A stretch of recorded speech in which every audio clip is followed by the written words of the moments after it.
లక్ష్మీదేవిని కోరుకుంటారు.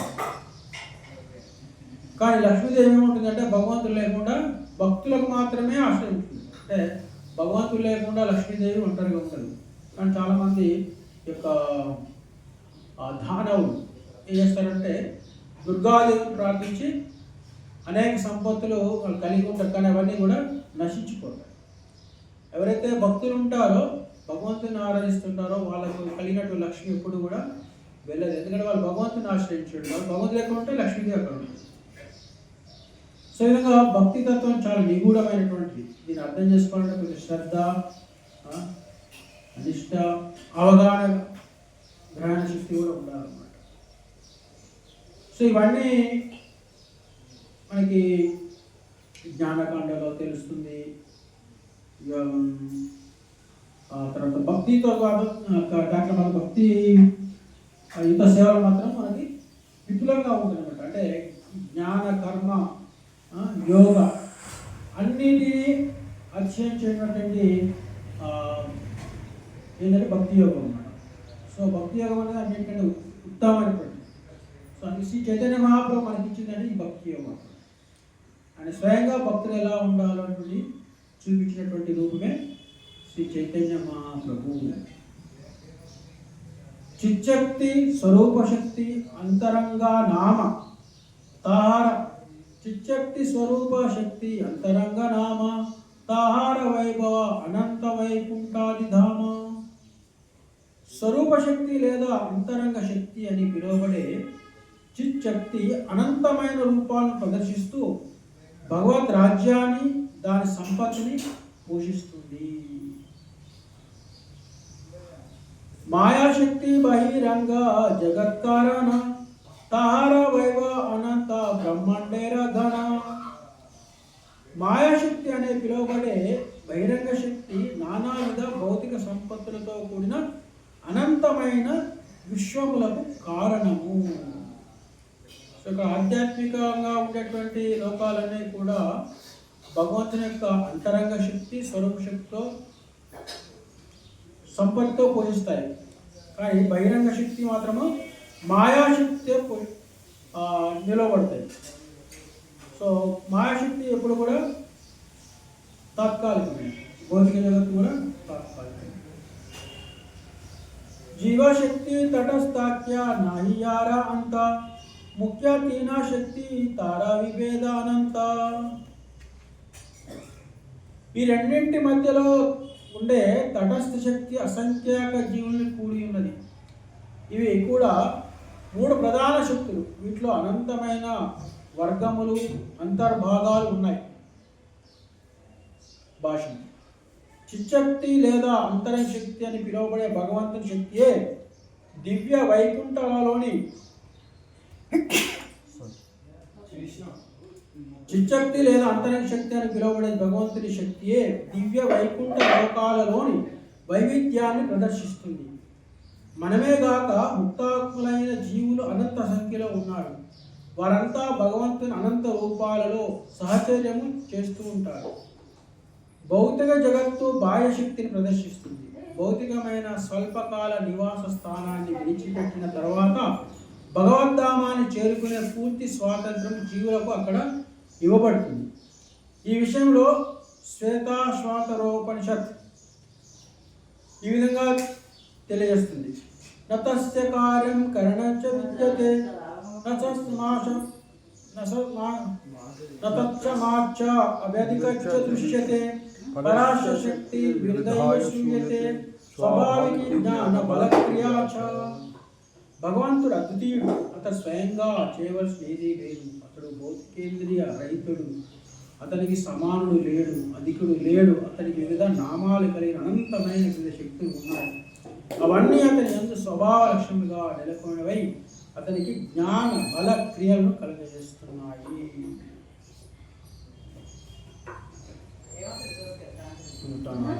ఏమాత స్వరూప గాన ఆరాధీన శక్తి సాబార ఆశ్రయ కృష్ణ కృష్ణ సాబార స్థితి.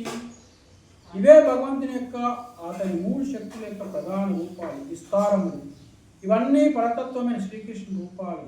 అవి అతని అందే స్థితి కలిగి ఉన్నాయి. यद्यपि ब्रह्मांड गणेरा पुरुष आश्रय शेयि पुरुषादि साभार कृष्ण मूलाश्रय ముగ్గురు పురుషావతారంలో సకల విశ్వాలకు ఆశ్రయమైనప్పటికీ శ్రీకృష్ణ భగవానుడు ఈ ముగ్గురు పురుషులకు మూలాశ్రయమై ఉన్నారు. ఎవరా ముగ్గురు పురుషావతారాలు? క్షీరోదక సాయి, గర్భోదక సాయి, కార్మోదక సాయి. ఈ ముగ్గురు సకల విశ్వాలకు ఆశ్రయమైనప్పుడు. సో ఈ ముగ్గురికి కూడా మూలం ఎవరా అంటే శ్రీకృష్ణ భగవానుడు. స్వయం భగవాన్ కృష్ణ, కృష్ణ సర్వాశ్రయం, పరమ ఈశ్వర కృష్ణ సర్వశాస్త్రేకయ. ఈ విధంగా స్వయం భగవానుడైన శ్రీకృష్ణుడు సకల రూపాలకు ఆశ్రయుడు. అందుకే శ్రీకృష్ణుడు పరమ ఈశ్వరుడని సర్వశాస్త్రాలు పలుకుతున్నాయి. ఈశ్వర పరమ కృష్ణ సచ్చిదానంద విగ్రహ అనాది గోవింద సర్వకారణ కారణం. గోవిందుడని తెలియబడే శ్రీకృష్ణుడే పరమ నియామకుడు, సచ్చిదానంద విగ్రహుడైన అతడే ఎల్లరకు ఆది అయినవాడు, సర్వకారణములకు ప్రధాన కారణమైనందున అతడు అనాది అయి ఉన్నాడు. భాష్యం. ఇది బ్రహ్మ సంహితలోని 5వ అధ్యాయంలో మొదటి శ్లోకం.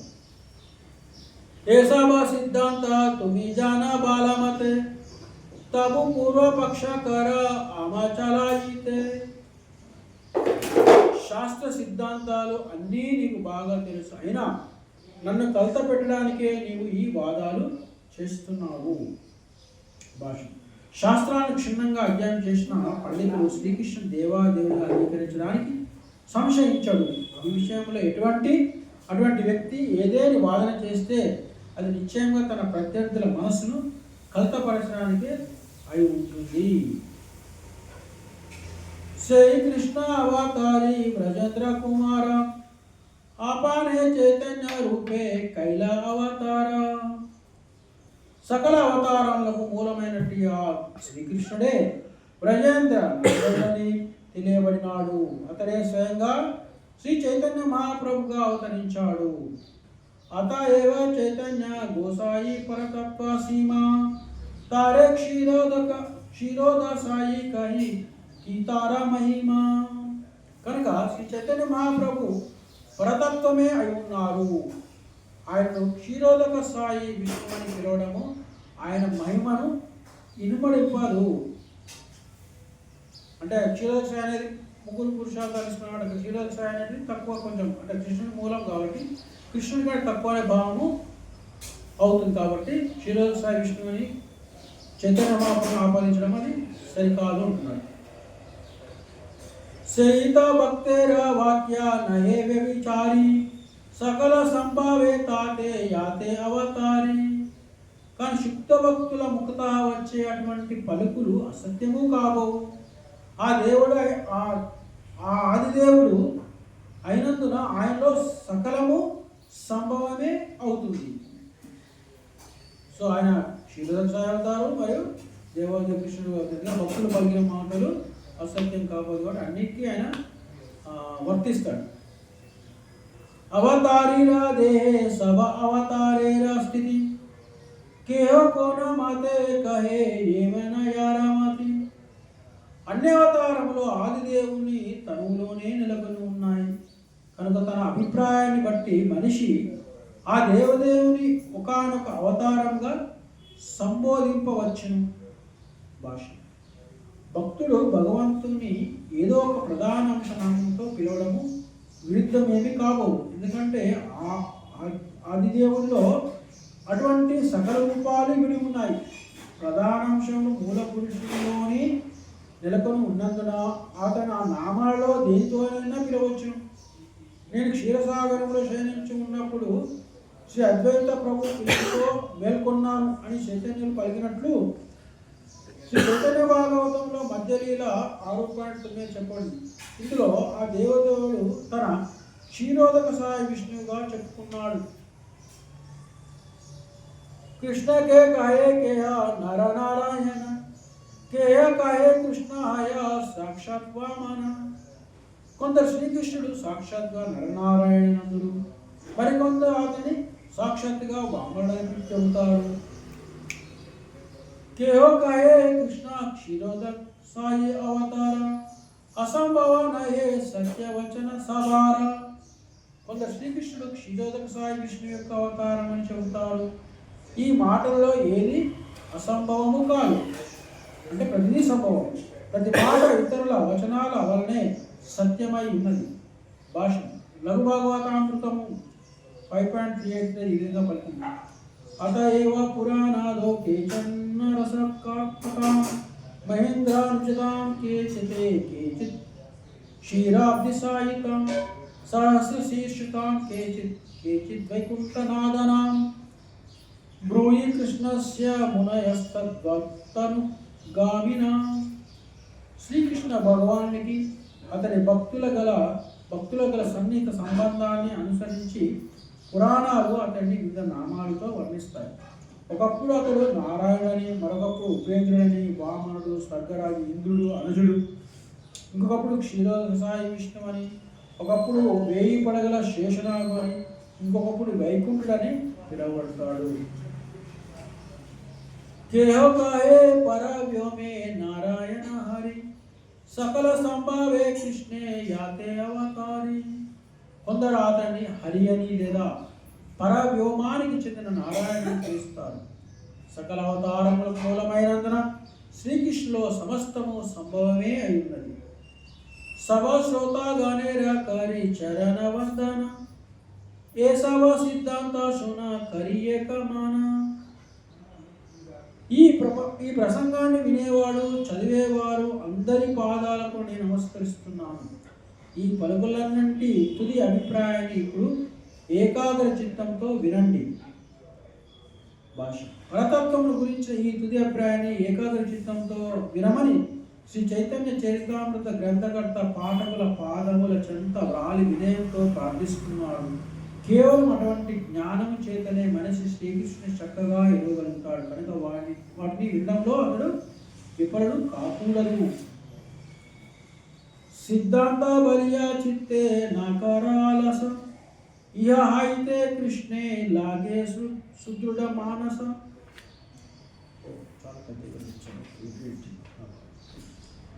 అటువంటి సిద్ధాంత చర్చ తార్కికమైనదని భావిస్తూ సాధకుడు దాన్ని విస్మరించకూడదు. ఎందుకంటే అటువంటి చర్చ మనస్సును దృఢపరుస్తుంది. ఆ విధంగా మనస్సు శ్రీకృష్ణుని ఎడ అనురక్తమవుతుంది. భాష భగవద్గీతను అధ్యయనం చేసినప్పటికీ అసమగ్ర జ్ఞానము కారణంగా శ్రీకృష్ణుని అపార్థం చేసుకొని అతను ఒక చారిత్రక పురుషునిగా భావించే వ్యక్తులు చాలామంది ఉన్నారు. మనిషి ఆ విధంగా ఎప్పుడు చేయకూడదు. కృష్ణుని గురించిన సత్యాన్ని తెలుసుకోవడంలో అతడు విశేషంగా జాగరూకుడై ఉండాలి. సోమర్థన కారణంగా శ్రీకృష్ణ సంపూర్ణంగా తెలుసుకోలేకపోతే అతడు భక్తి యోగ విషయంలో పెడదారి పడతాడు. తమను మహోన్నత భక్తులుగా చెప్పుకుంటూ ముక్తాత్మలో గోచరించే దివ్య లక్షణాలను అనుకరించే వారి వలె అతడు అవుతాడు. దీక్షితుడు కానట్టి వ్యక్తిని భక్తునిగా చేయడానికై ఆలోచనలు, వాదములు అత్యంత అనుకూలమైన పద్ధతి అయినప్పటికీ భక్తి యోగమందరి సాధకులు, శాస్త్రములు, ప్రామాణిక భక్తులు గురుదేవుని ద్వారా సర్వదా కృష్ణుని గురించి తప్పగా తెలుసుకోవాలి. అటువంటి ప్రామాణికుల నుండి కృష్ణుని గురించి ఉండకపోతే మనిషి కృష్ణ భక్తిలో అగ్రసుడు కాలేడు. భక్తి సేవా ప్రాప్తికి శాస్త్రములు 9 రకాల పద్ధతులను పేర్కొన్నాయి. వాటిలో మొదటిది, అత్యంత ప్రధానమైనది ప్రామాణికుల ద్వారా శ్రవణం. శ్రవణ కీర్తనలనే జలసేవనము లేనిదే భక్తి బీజము అంకురించదు. మనిషి ఆధ్యాత్మికంగా పురోగమించిన వారాల నుండి ఆధ్యాత్మిక సందేశాన్ని వినమ్రంగా విన్నవాడై అదే సందేశాన్ని తన లాభం కొరకు, శ్రోత లాభం కొరకు కీర్తన చేయాలి. జ్ఞాన కర్మ సాధన నుండి విడిచినట్టి శుద్ధ భక్తుల స్థితిని వివరించేటప్పుడు బ్రహ్మదేవుడు భక్తి యోగ పదంలో ఉన్న వ్యక్తుల నుండి శ్రవణం చేసే పద్ధతిని బోధించాడు. దివ్యమైన భగవన్నామాన్ని ఉచ్చరించగలిగిన అటువంటి ముక్తాత్మలను అనుసరించడము మనిషిని మహోన్నతమైన భక్తి యోగ స్థితి చేస్తుంది. ఆ విధంగా అతడు మహాభాగవతుడు కాగలుగుతాడు. శ్రీ చైతన్య మహాప్రభు సనాతన గోస్వామి చేసిన ఉపదేశముల మధ్యలీలా 22.65 నుండి ఈ క్రింది విషయాన్ని మనము తెలుసుకోవచ్చు. శాస్త్రయుక్తే శుని పున దృఢ శ్రద్ధయార ఉత్తమ అధికారి సేయి తారయ సంసార. శాస్త్ర సారాన్ని అవగతం చేసుకోవడంలో నిపుణుడు, భగవంతునికి సంపూర్ణ శరణాగతుడైన మహానీయుడే నిజంగా ఇతరులను సంసార బంధం నుండి తరింపజేయగలుగుతాడు. శాస్త్ర సారాన్ని అవగతం చేసుకోవడంలో నిపుణుడు, భగవంతుని సంపూర్ణ శరణాగతుడైన మహనీయుడే నిజంగా ఇతరుల సంసార బంధం నుండి తరింపజేయగలుగుతాడు. భక్తి యోగంలో శీఘ్ర పురోగతిని సాధించడానికి మనిషి అత్యంత ఉత్సాహవంతుడై ఉండాలని శాస్త్రముల్లో చెప్పబడినవి, గురుదేవునిచే ధృవపరచబడిన ధర్మాన్ని తప్పక అనుసరించాలని శ్రీ రూప గోస్వామి ఉపదేశామృతం అనే గ్రంథంలో ఉపదేశించాడు. ముక్తాత్ముల పదాన్ని, శుద్ధ భక్తుల సాంగత్యాన్ని స్వీకరించడము అట్టి కర్మలకు పుష్టి చేకూరుస్తాయి. మహోన్నతుల వైష్ణవులని చెప్పుకుంటూ పూర్వ ఆచారాలను అనుకరించడమే గాక అనుసరించని నకిలీ భక్తులు శ్రీమద్ భాగవతం నందు పాషాణ హృదయులుగా ఖండించబడినారు. వారి పాషాణ హృదయ స్థితిని శ్రీల విశ్వనాథ చక్రవర్తి ఠాకూర్లు ఈ విధంగా వ్యాఖ్యానించారు. బహిరాశ్రకులకయే సతోరపి హృదయం న విక్రయే తదశ్మసారమితి కనిష్టాధికారణమేవ అశ్రకులకాదమత్తే అస్మి ఆశ్మసారా హృదయతయా నిష్ఠై. అంటే అలవాటు చొప్పున కన్నీరు కార్చిన హృదయము పరివర్తనము కానట్టి వారు పాషాణ హృదయులైన కనిష్టాధికారులని తెలియబడతారు. కృత్రిమ అలవాటు ద్వారా కొనగూడే వారి నకిలీ రోదనం సర్వదా నిందనీయమైనది. భక్తి యోగ పదానికి అనుకూలం కానట్టి ఎటువంటి కార్యము పట్లనైనా విముఖత ద్వారా పైన తెలుపబడినట్టు వాంఛిత హృదయ పరివర్తన గోచరిస్తుంది. అటువంటి హృదయ పరివర్తన కలగడానికి శ్రీకృష్ణుని గురించిన అతని శక్తుల గురించిన చర్చ అత్యంత అవసరం. వాస్తవమైన హృదయ పరివర్తన లేకుండా కేవలం అసురులు కాల్చడం వల్ల మనిషి దివ్యపదాన్ని చేరుకుంటాడని కుహనా భక్తులు కలుస్తారు. కానీ దివ్యానుభూతి లేకపోతే అటువంటి సాధన కేవలం నిరర్ధకమే అవుతుంది. దివ్య జ్ఞాన సారం లోపించిన కుహనా భక్తులు కృత్రిమంగా అసురులు రాల్చడమే తమకు ఉదరిస్తుందని భావిస్తారు. అదేవిధంగా పూర్వాచార్యుల గ్రంథాలను అధ్యయనం చేయడము, శుష్క జ్ఞాన సిద్ధాంత అధ్యయనం వల్ల హితకరం కాదని మరికొందరు కుహనా భక్తులు తలుస్తారు. కానీ శ్రీల దివ్యగోస్వామి పూర్వాచార్యను అనుకరిస్తూ శాస్త్రసారము షట్ సందర్భములు అని పిలువబడే 6 గ్రంథంలో పొందుపరిచింది. అట్టి సారము గురించి అల్పజ్ఞానం కలిగిన కుహనా భక్తులు, ఆత్మదర్శన భక్తులు కొసగే అనుకూలమైన భక్తి యోగ నిర్దేశంలో లోపించిన కారణంగా విశుద్ధ భక్తిని పొందజాలరు. అటువంటి వారు భక్తియుత సేవ సామాన్యమైన కామ్య కర్మలకు సమానమే అని భావించే నిరాకారవాదులు వంటి వారే అవుతారు. ఇక్కడ చాలా వివరణ ఇచ్చారు.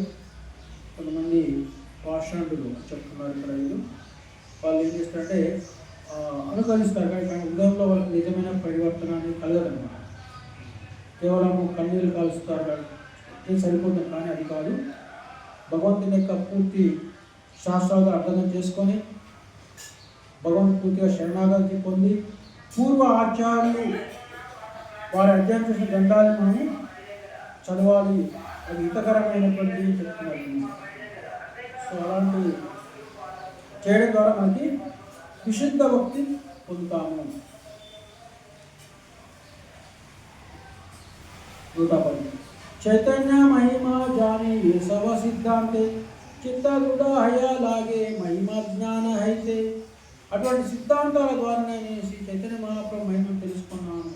కేవలం ఆ మహిమను తెలుసుకోవడం ద్వారానే మనిషి ఆయన పట్ల దృఢమైన అనురక్తిని పొందుతాడు. శ్రీకృష్ణుని గురించి జ్ఞానపూర్వకంగా నిస్సంశయమైన నిర్ణయానికి చేరినప్పుడే మనిషి శ్రీ చైతన్య మహాప్రభు మహిమను తెలుసుకోగలుగుతాడు. ఆచార్య సిద్ధాంతంను ప్రామాణికంగా అధ్యయనం చేయడం ద్వారా ఆ నిర్ణయం బలోపేతమవుతుంది. చైతన్య ప్రభురా మహిమా కపిబారా హత్తారే కహి బారా తారే కృష్ణేర మహిమా కహి కరియా విస్తారే.